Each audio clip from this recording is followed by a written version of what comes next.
This one's actually worse than last year, worse than the last couple years actually. We've had quite a number of calls. First tonight at 6, Pothole Patrol. There's new incentive for Wisconsin drivers to watch the road. Potholes, more common this year than the buds in the trees or the blades of grass in the ground, but a new state law is impacting what happens to drivers after that damage is done. News 3 investigative reporter Adam Schreger joins us. And Adam, we used to maybe be able to get reimbursed for any damage to tires or rims. Not anymore. No, that's what we used to think. That's what Mike Nemitz thought when he called and contacted our Call for Action consumer volunteers. The Beloit resident was hoping to get the cost of a flat tire reimbursed, but a new law that went into effect last year now exempts Wisconsin cities and counties from any liability related to potholes. It's kind of my baby, and I'm going to spoil it. Mike Nemitz was driving his kid to a bowling tournament. It was a big jolt. When he got his first strike of the day. Well, I'm like, pulled over, and boom, there it was, flat. His pictures show a pothole the size of a small deep dish pizza. Probably 8 to 9 inches. It's pretty significant. The cost of his new tire could have bought a couple of slices for every one of his neighbors. If I did $150 damage to city property, say I bounced up onto the curb and took out one of their signs, I'd be held liable for that.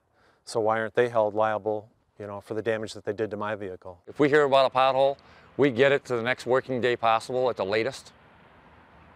It's not left out there forever. Bruce Lagoski runs Beloit's public works operations. It gets very busy for us for potholes. His crews will fill more than 200 holes every day. Good as new. The Patchmobile is out generally Monday through Friday.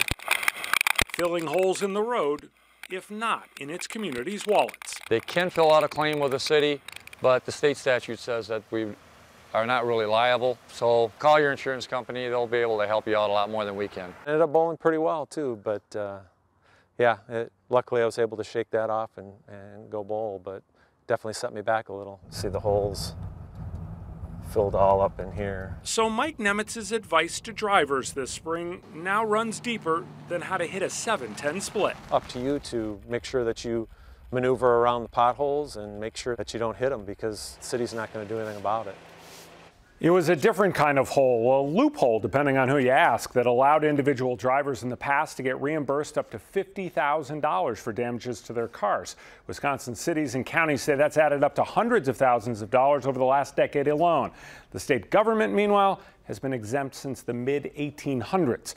Now, we weren't able to get Mike his money back, but our Call for Action consumer volunteers are here in person to help on Mondays, Wednesdays, and Fridays from 11 in the morning until 1 in the afternoon. That number, 608-270-2833. And if that time doesn't work for you, you can always just log on to channel3000.com/call-for-action anytime to file your complaint. The state was exempt to the 1800s, huh? 1849. So protect those horses' feet, I guess, back then. There you have it. Adam, thank you.